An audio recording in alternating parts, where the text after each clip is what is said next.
Well, good evening, Good Shepherd family and friends. Hope you guys are doing well.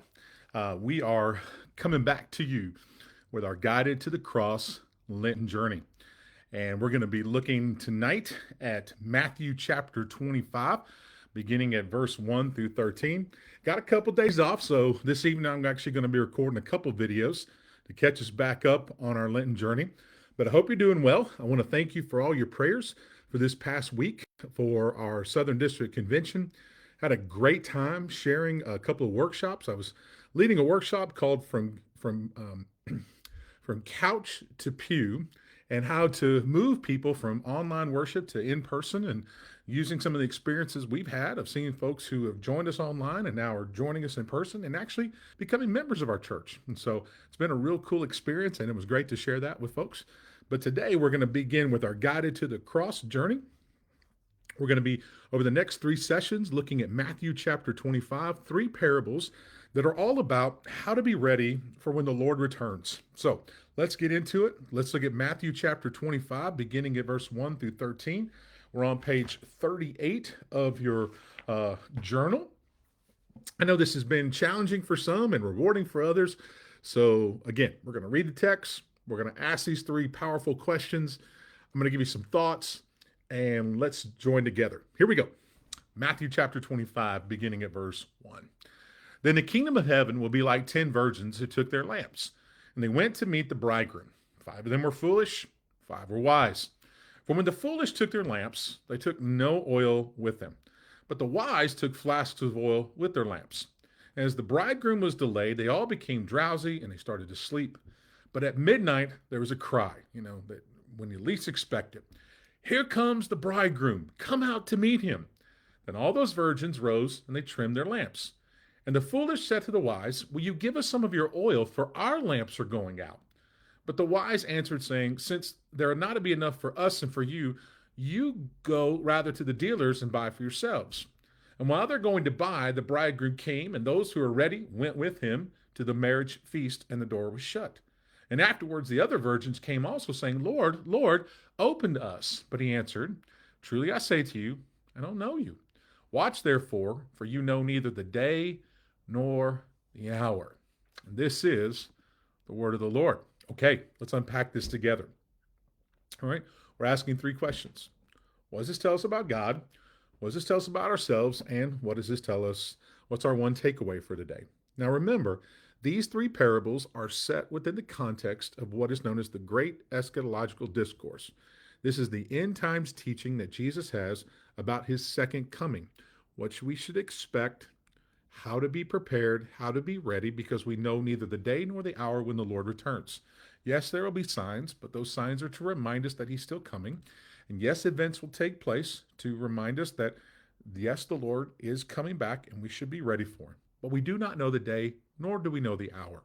But we can be ready for him. And so what we see here in this section from Matthew 25, verse 1 through 3, we see, first of all, there are some things that God wants us to know about him as he tells this parable. Number one, God wants you to have a picture of the kingdom of heaven. He's already mentioned a wedding banquet before. Now he takes that wedding banquet image and he adds to it a bridegroom and these 10 virgins who would come and accompany the wedding party into the feast, right? And we see that each of them should have a lamp full of oil, right? So they're asleep, and then the bridegroom comes at the most unexpected time, midnight. Some are ready, others aren't, right? Number two, God likes to use this image of husband and wife, groom and bridegroom, right?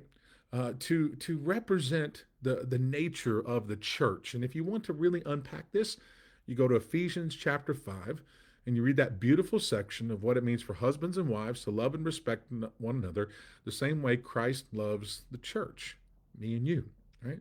Number three, God says that there are two ways to approach the end, right? You can be wise and you can be ready and prepared, or you can be unwise and unprepared. And then if you're unprepared, it's too late. There's no way to fix that once the groom has come, right? And then God says that when the bridegroom comes, number four, it's too late to prepare.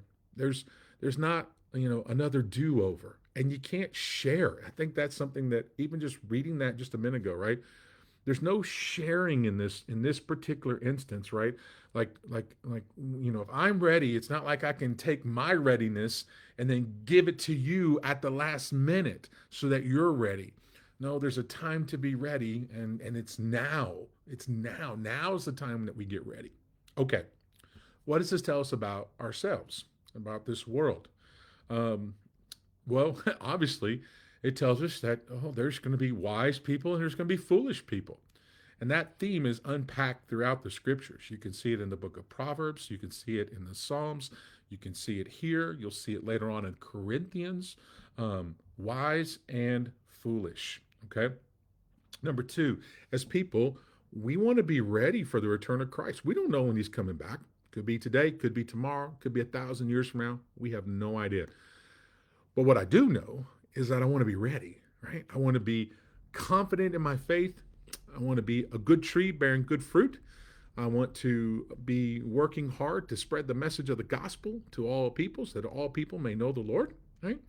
And I want to know that I'm ready to meet the Lord on the day and the hour because I'm ready, right? I've got oil in my lamp.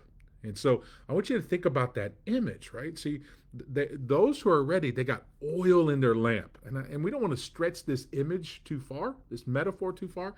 But to have oil in your lamp means you're full of faith, right? You're full of the peace of God and the joy of God that we've talked about, that we talked about last week from the book of Romans, in Romans chapter 15. God fills our cup with joy and peace. And so to be ready for the Lord, right, is to have our oil filled, right? And our light is shining brightly. Our wicks are trimmed and we're ready to go, right? That's what it means, okay? So what's the one thing that I want to listen to from the Lord today is I want my lamp to be filled. And I have to tell you, this process of making these daily videos has helped me fill my lamp in ways that I haven't quite filled before. And so I hope these readings every single day will fill your lamp. I was talking to some of our church members earlier, just before shooting this video, right?